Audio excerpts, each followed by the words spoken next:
Hey ManCavians, this is Bob from DaBob's N-Scale ManCave, and today we're doing a review of this Broadway Limited SW7 Switcher in N-Scale.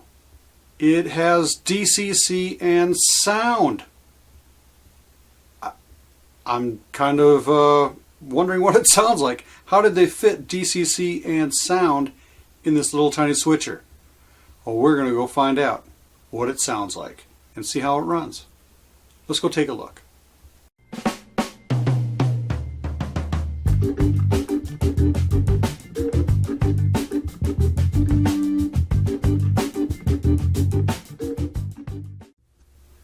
Okay, this Broadway Limited switcher comes in a nice big box, probably bigger than you normally would expect from an N-Scale product as small as a switcher is, but you know, I think they put a wide variety of things in the same size boxes.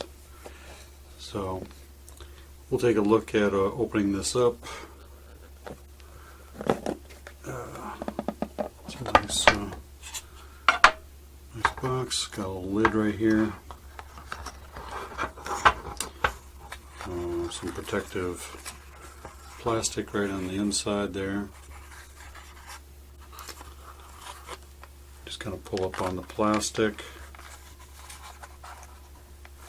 and out comes the locomotive. Okay, I'm going to take off all this little foam protection here. Trying to remember where it all goes later, because I got to put it all back together, because I did not buy this. Let's take a look at it a little bit closer. Some of the things that come in the package with this is, of course, a DCC function key list, so you can kind of see what all the function keys are, all the way from F0 to F28. Yeah, 28 different functions on this, and it is pretty neat. Also on the back, it's just a little thank you thing here, and it's ready to go with all your support manuals. You can download the support manuals from Broadway Limited. Also, what comes in here is a little package of desiccant. Okay, silica. Do not eat this. This is not candy. Do not eat the silica. It's there to keep the moisture down inside the packaging. You know, you're all adults, hopefully. Don't eat this. Don't give them to your kids. Throw it away. Okay, we have here the SW7 Switcher from Broadway Limited. It was donated for this review by House of Trains in Omaha, Nebraska. I do not own this, and I do have to return it. And maybe I'll get one later. I don't know. But anyway, as you can see, we have number 1824. And it's in Union Pacific colors. The color looks pretty good. A lot of gray on top, even gray on the bottom. The trucks seem to be a little bit lacking in some color variations or really a lot of details, but I don't have a prototype picture of an SW7. Maybe I'll go find one and compare it. But right now it just kind of looks a little off and odd. But enough of that. Let's take a look at the top. And on the top you've got the horn right here in front of the cab. Smokestacks painted silver. You got a bell up front. You've got grab irons here, radiator grill. Top up here, it's all definitely molded in. You got a headlight with number boards on the front, kind of sticking out in a radome kind of fashion.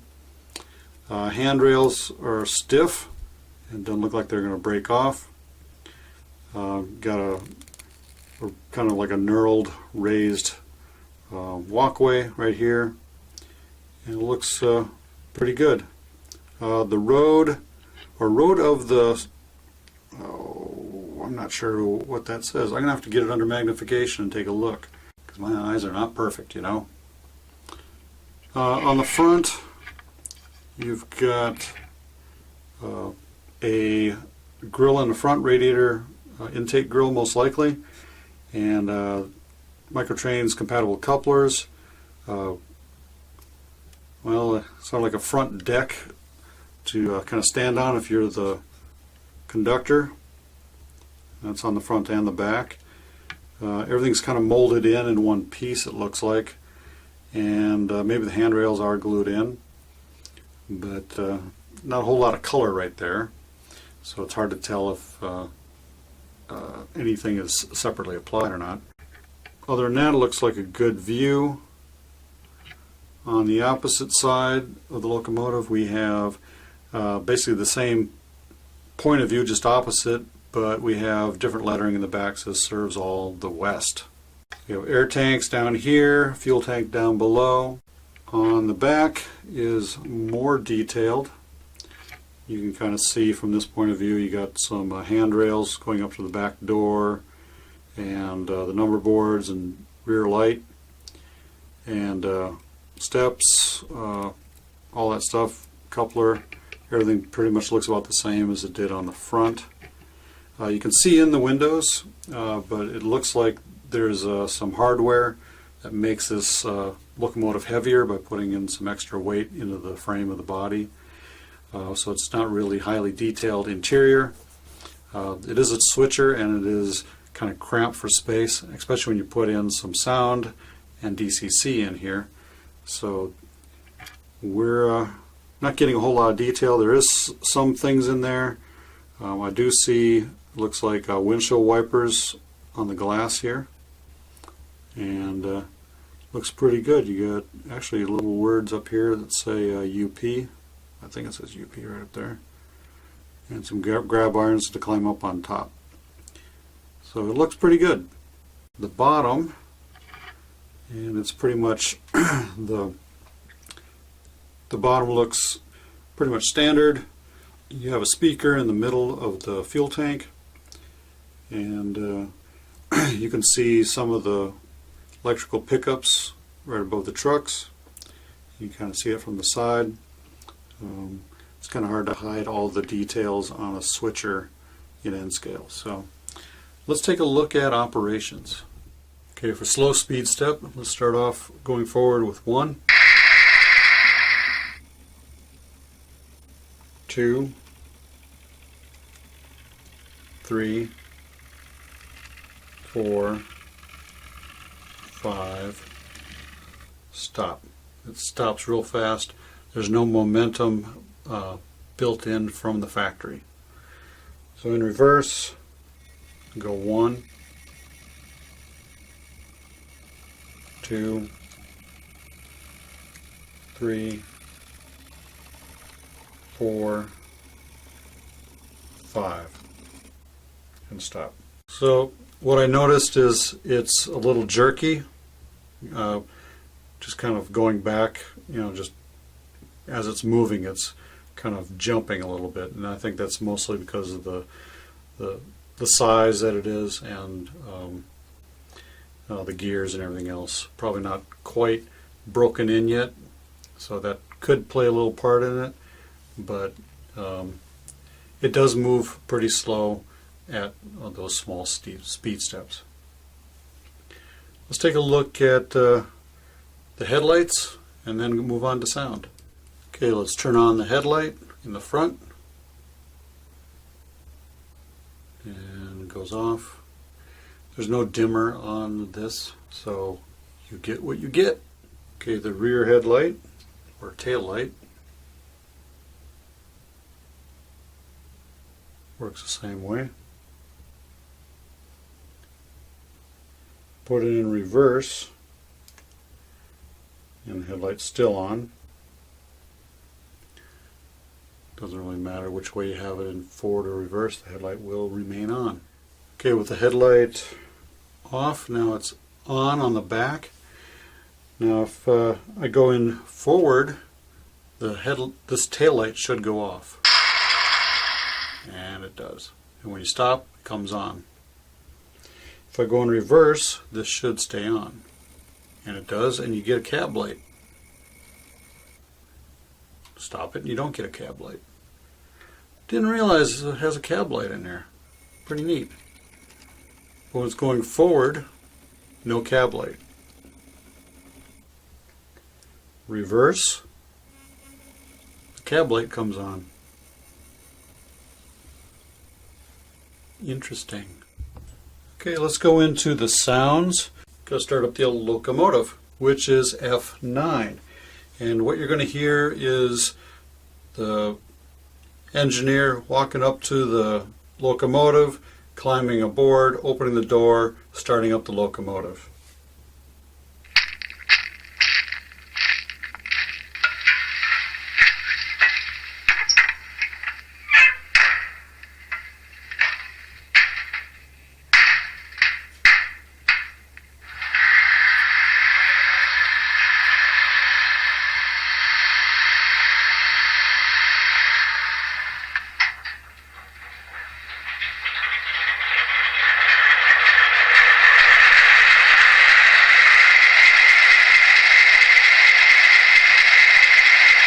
And there you go, that's startup. Now you really have, now that's startup. You really have a lot of noise. It's rather loud. And the good thing is, on this particular locomotive, you have a way of turning down the volume by just double clicking F8. And I'm going to do that now and reduce the volume a little bit.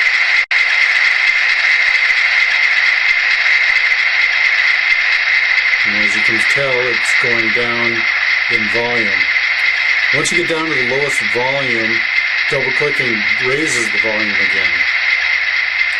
And here's the lowest volume, I believe. Ooh, that's even lower. So there's a lot of steps in the volume control that you can adjust. Let's raise it up a little bit. Come back up. Okay, let's leave it right there. So F0 is the front light, F1 is the bell.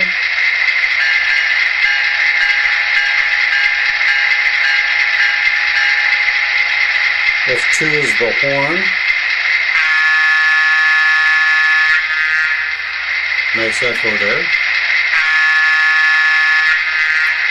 F3 is coupler sounds. Only works when you move.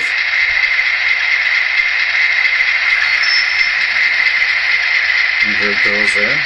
F4 is compressor dynamic brake.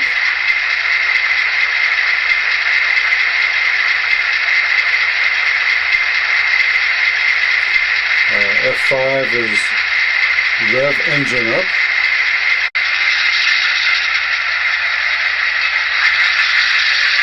Every time you press F5, it keeps going a little bit more and more and more, like it's pulling a heavier load. F6 will bring that down.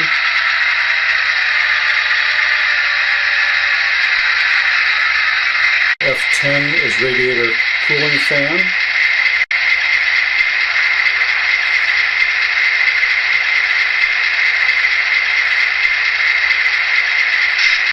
It's hard to tell the radiator cooling fan. F11 is air filling brake release.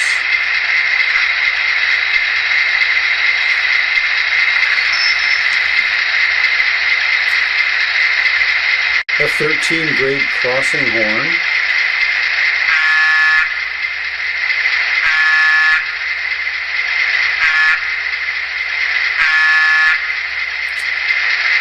F14 is passenger announcements.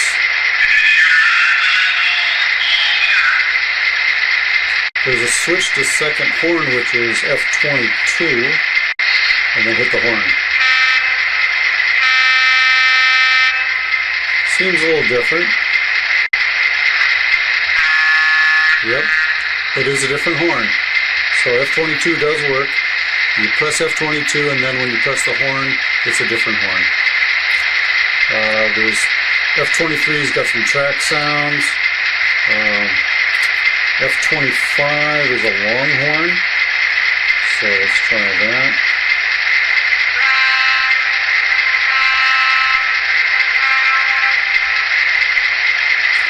It does sound pretty good for a small locomotive. I'm real impressed with the sound. Well, I don't know why this thing keeps going off, but I told it not to. But it's still doing the passenger announcements. I don't even have F14 on. Okay, one more sound is the shutdown by pressing F9 again.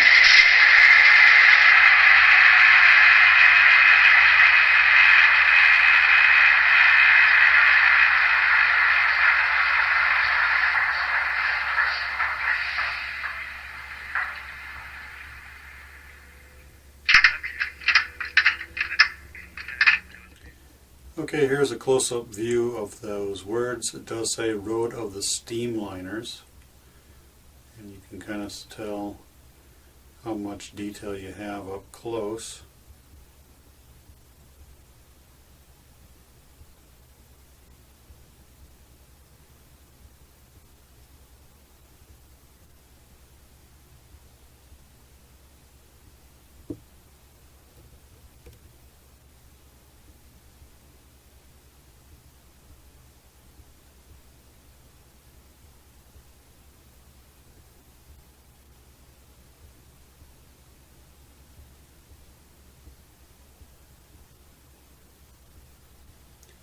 You can see some details in there.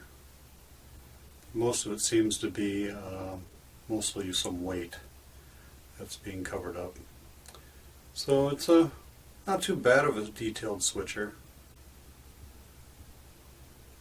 So let's go to final review. It does say UP up there in red at the top.